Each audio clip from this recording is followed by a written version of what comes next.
भाईगिदी होरेन चटपा कांदा जय हिंद अना हाइसे हाइबा यारक्तो मानते अमाना हाइरपदुने कहिगिनो अना हाइबा आदा मुस्लिम दी कनो जय हिंद हाइबा हाइबसी याते यादबने अमा हाइबा जय हिंद को नहान 15 अगस्त से इराई नुमित ताके को इंडिपेंडेंस डे अदा आइसे होगी फ्राइडे नुमित ताबनिना फ्राइडे की जुमा की प्रेयर नमाज सोनबदो चले को इमानबंग तौरगा अदु लोइरकांदा थोलकांदा अखोगी लंबी सिदा मी मयाम अमा गाड़ी सिदा को इंडिया की फ्लैग थेटलाकांदा स्लोगन मयाम अमा लौरकांदा इसई गसे अखोगी लेबाक निंग इसई गसे थारगा अथमाइना गाड़ी परेंग परेंग का फिरान गसे थेटलागा चटप मयाम अमा यावे थेंगनै को तौकी हाइतारे अदि इसई से लाउड ओइना थाबा अदगी मकोक सिदा कसे अखोगी इंडिया की फ्लैग कसे येटलाकांदा अमाइ तौरकांदा हराव तयाम फोंदोक अदुना कमाइ तौरगे हाइब कांसिदा अखोगी आइसु नमाज सोनबसि लोइरे इराइगी को सि लोइरगा थोलकांदा अखोगी ngahaktan drive to chatkena tawdune ba igi imanabaga tawrakanda mi myam su chatnei ko group gari ka se group gari manga tara ka punchal lakanda pareng tawraga chatpasi myam ma yawe aduda just enjoyment freedom gi ko ningha tamme haibagi adugi ka kaino the feelings to madu express to boina haitare hi isai bollywood ki isai wen thara kanda harau te amba phongdo kan thoba mi so dum yauri adagi lebak ning basing isai thara kanda thoba si yawe कमाई तो बेदा अखोई गाड़ी से खामगा हक लेरिंगे सिदा prayer तो बोलोरे थोलप कांसिदा अदुदा मी खरा मा गाड़ी अनि अहुम ऑलरेडी लाइन अप तोरगा लेरमे साइ थौनबगी अदा अखोई दसु चांगसेला कांदा भाई कनो तो बससिरा ड्राइव चसिरा सिनेबको हान मसा खंगनबा मी नतेको इंडिपेंडेंस मोई फिरान के का थेलगा लेरमे आइगिसो फिरान अमबुदी लेको अदम अदा गाड़ी दम यावे अदा गाड़ी द यावबदु उबा जानेको ममांग द थंबदुदा अदा भाई ड्राइव च पुन्ना चसिरा सिने आइना होई चसे अखोई जो हक्तंग चटकेना तौरिने हाइबको अदुदा कमाइ तौगे हाइ कांसिदा आइगी गाड़ी की ममांग से स्टिकर थेलेबको आई स्टिकर नपे आइगी प्रोफेशन लेरे अदगी मिंग अदुगा आइगी डेजिग्नेशन को मदुगी ममिंग से पार कांदा नुपा सिंग साइ हेरम नुपा से मोइ मंगा तरुक सुइको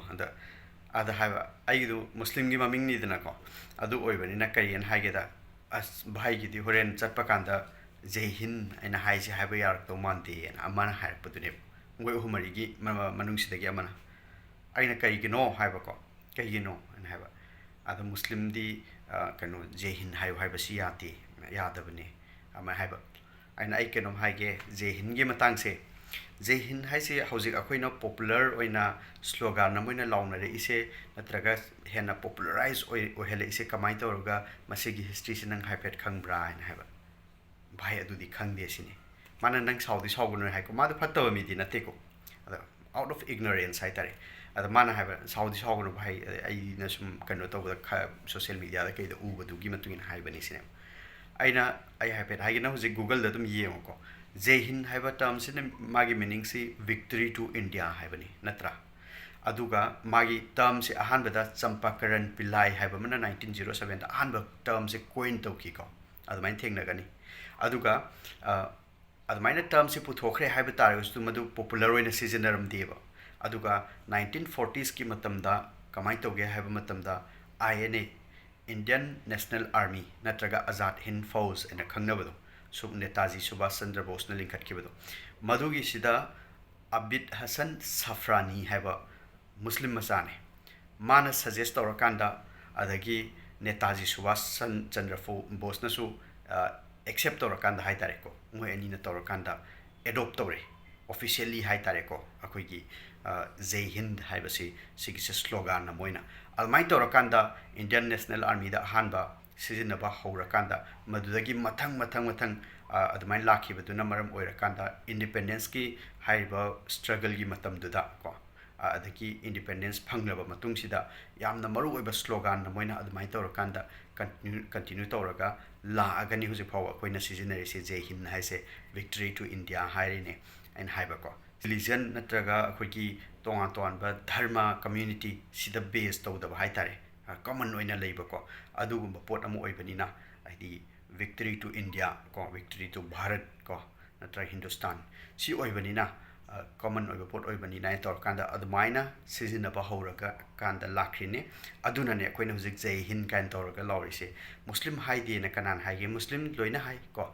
sidaida hoi chume akoigi social media da kaida akoigi phattaba mong doina akoigi utnaba hotnaba mi so adum yawi ko si ama side ama khatangi wana taba ama su ko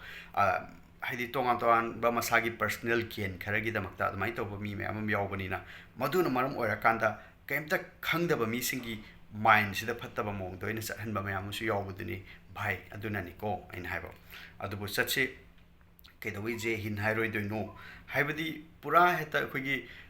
politicize tawbado ko thabak khuding maksida wahi ama toitar so ama toitar moi de haidabani moi de tawdabani adu du en tor kanda tawbagi pot na makak tawbaduni ko ada sigi potsida kemta kano leite adi even slogan se ahan beda popularize tor khisi kamaina no muslim masa amaga netaji subhash chandra bose ka amai tor kanda moisen tor pani ngasai gi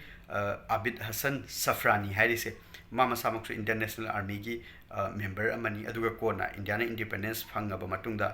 indian foreign service ki officer amoina ka thabak toramba diplomat oina ko amai thabak toramba misak amani aduga even magi safrani hairiba maming se si kamaina no kamaina lakrino hai matam da magi maming aseng manate abid hasan sine ba magi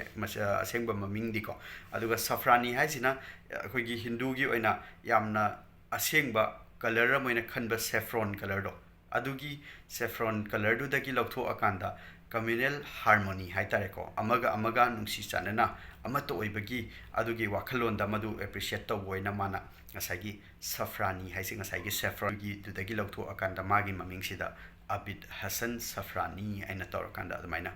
hairiba safrani si adopt tor kanda man maming se admaina thon ki bane ba ko magi dharma du tongan jaba taraga su akhoi amatani haibagi poto madugi wakhalon du da tawkibane aduni sinlausing akhoi khuding mak aphaba wakhalon adagi positive oiba wakhalon madu matam chupada spread tominasi haibaduni ama khatang oibagi ko mioiba amoina su adagi as a state amoina su natraga as a nation ama oina su ko ama khatang ni haibaduni ama kaso haisi jai hind jai hind jai hind